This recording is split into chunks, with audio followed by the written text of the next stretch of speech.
Don Jalbert here. Great, amazing day here in Overland Park, Kansas. This is episode 7, Origins Part 2. And I'm going to break down the origins from a couple of different phases. I got my time in the military till I left, and this is from my military to my first exit. And then we'll go from my exit to probably when I went to Afghanistan, then Afghanistan till today. But from when I got out of the military to my first exit, I when I came out of the military, I was like, okay, what do I want to do? And you kind of miss the military. It's kind of this esprit de corps. It's kind of really, it's a close knit group of people that you'll literally, you know, lay your life down for. Literally do that, and not figuratively. Literally, and military's kind of messed up. And I'll say the fire department and police, I assume, are this way. Internally, we dog each other out. We call each other names.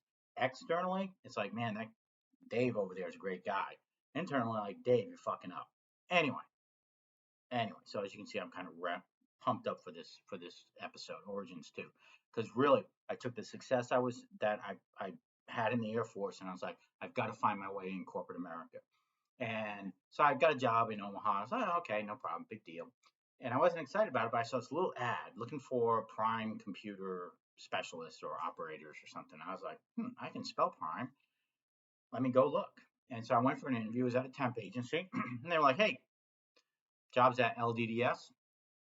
And I'm like, what the hell is LDDS? It's a telecom company, a little company that turned into WorldCom. So Google WorldCom if you don't know what happened with Bernie Ebbers and that whole thing. But I eventually ended up being in Jackson, Mississippi. I met the man. I actually had a beer with the man at the George Street Tavern in Jackson, Mississippi.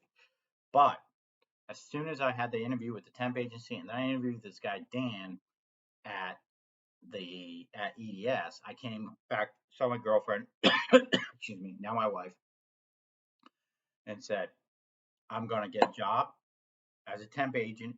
I'm going to leave my full job, my full-time job. I'm going to leave there, become a temporary employee, get hired on by EDS, Electronic Data System, and go through their system engineer development program and become a system engineer. Boom, made it, didn't like where I was, made a decision, and figured out how I was going to get there.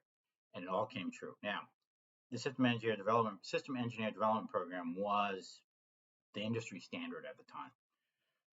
Of course, they made it kindly, gently, and watered it down. It was just like everything else eventually. And now EDS is no longer around. Anyway, let's continue on. But I didn't like where I was. I made that decision. EDS system engineer. Here I go. I came home, told Amy this is what I'm going to do, and she's like, "Good luck with that." Boom, happens. And they move me. They take me from Omaha down to Jackson, Mississippi. I get promoted, go up to Kansas City, Overland Park. I go through the System Engineering Development Program. They send me to class for 10 weeks and an apartment for the final stage of it. And I become the top gun. I can show you the paperwork. It's all awesome. But the pace I was operating at, and that's where I got to get to. The pace. I knew what I wanted.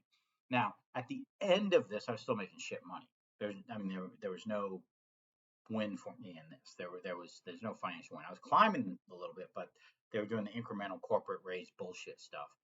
We've all been there. I won't say we've all been there, but we all know what we're talking about. Yay, great job. Here's more responsibility, and here's 5%. Good luck with that. So, um, but again, I had the end in mind, and I knew what I wanted. And then it's like, okay, when I got there, and I was a system engineer, and I went through the program, and I was excited about going through this program. I was like, yay, let's go. Well, then another challenge came up. It's like, I want more. I mean, you get to a certain level, and then you're like, I want more, I want more, I want more. And this was more, I don't know if I wanted more professionally because I was already looked at as one of the leaders in this group of developers and customer facing people. So just got promoted. I had a team. I was doing everything I wanted to be doing. Financially, I wasn't there. And I mean, I really wasn't there. And so I literally said, how do I make more money? And we're like, well, ownership, let's figure this out. This is time before the internet. I mean, Facebook wasn't even thought of. There was no Twitter. There was no iPhone. There was nothing. There was shit. Networking into your house was virtually impossible. I bought this house after I founded the first company because I had 4 telephone lines in it. That's the time frame we're talking about. And telephone lines were important. So what happens? I'm like, okay, so we're sitting there, and I've done everything I want to do in corporate America. Not really. I mean, I could have continued on the path, but the pace, I wasn't happy financially. So what do? You figure out how to make more money. Ownership. It's a pace, and you see me hashtag pace of ownership, because once you own and you own it, whether you're in a company, big or small, or you're the owner, that pace of ownership, that mentality, you're always running, always running, always running. So that pace is very internal. It's got to be internal, because if people know what you're thinking on the inside, they'll think you're nuts. They really will think you're nuts. And I'm kind of amped up here, so you may think I'm nuts. So anyway, what do we do? What do we do? A group of us get together. We decide to form a company. And it wasn't the right time. Didn't work out. But 12 months later, we've been talking about it, talking about it, talking about it. 12 months later, it's like, we got an opportunity, let's do it. So from mid November to mid January, we formed the company, assigned roles, figured out who was with the shares, and then put our 2 weeks notice in. And on Friday the 16th, we left. On Monday the 19th, we had 3 customers. Well, we had 5 partners. We had 3 customers, and we had 2 employees. So there were 7 of us managing these customers. So our first day of business, we already had employees, and then we just rocketed right there. I mean, it was a rocket ship, and it was really good. It was really, really good. And I knew I wanted to grow the customer base. I knew I wanted to do all this stuff, and so. But my strong suit, where I helped the company out, was in front of the customer. So I was on the road constantly, just constant. I spent a lot of time in Denver. I spent a lot of time in Long Island. And when I got off the road after 2.5, 3 years, maybe 4 on the road, I came back and I said, okay, how's the company doing? We had tons of money, tons of cash, all this other stuff. And I'm sitting there going, okay, what do we do? Let's figure this out. And so that Dan, the guy I interviewed with 10 years earlier, he's one of my business partners. And he doesn't like me. He's like kind of pushing me away. And all of a sudden I'm the odd guy out, and I'm the reason everything's failing. And I'm like, okay, great. So he's pushing me away. I'm like, fuck it, I'm done. And so they give me an offer which was just ridiculous. So I came back to him with all my MBA skills and say, here's the offer you're going to pay me. We couldn't have been further apart. So 18 months, lawyers, the whole thing. It was real fun. Interesting side note, Dan, who interviewed me, and my business partner who was pushing me out of the company, ended up going to federal penitentiary for embezzlement. For embezzlement. So we went to Fed Penitentiary, the big house. More power to him. Go Dan. So anyway, but I had this pace. I knew what I wanted. And when I came out of the military, I knew I wanted to do something with have a mission. And as soon as I saw that interview with Dan, it was 15 minutes long. I came back, and it set the course for the next 1, 2, 3, 4 years of my life. 2 corporate moves, moved from Omaha to Jackson to Overland Park, Kansas. Left a full-time job for a temporary job. And if that's not, everyone talks about, oh my God, you got a side hustle going, quit your job. I did that. I literally did that. I literally left a full-time with benefits job that I hated, that was sucking the soul out of me, and went and rolled the dice on a temporary job that I thought would lead me places. And it did. And I'm in Overland Park, Kansas.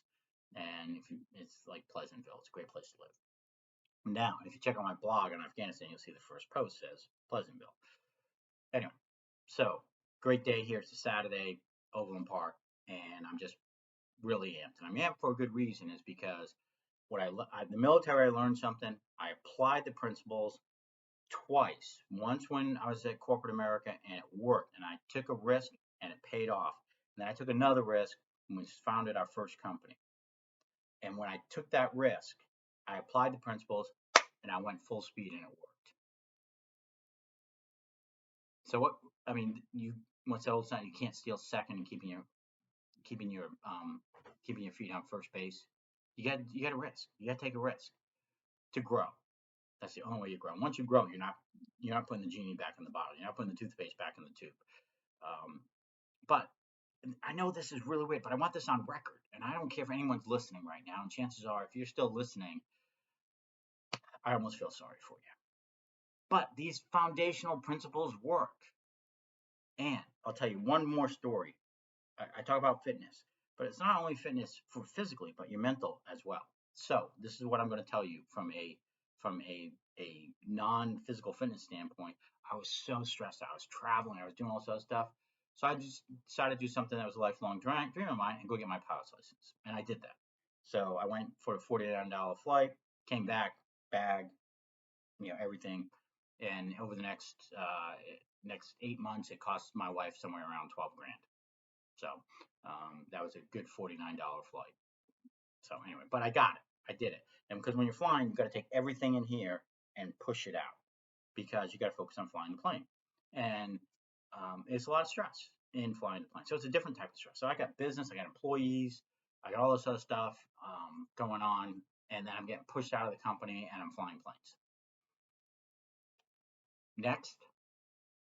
So anyway, this is the longest podcast yet. It's very important because I had success in the military. There were things about it that were the same. I had success in corporate America that I applied. I did unknowingly, same thing. And then I had success with my own business. And when I started wavering from these principles is when I did not.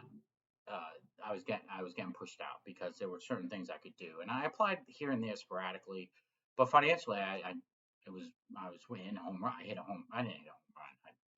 Home runs today are $100 million in stock options for a small privately held company.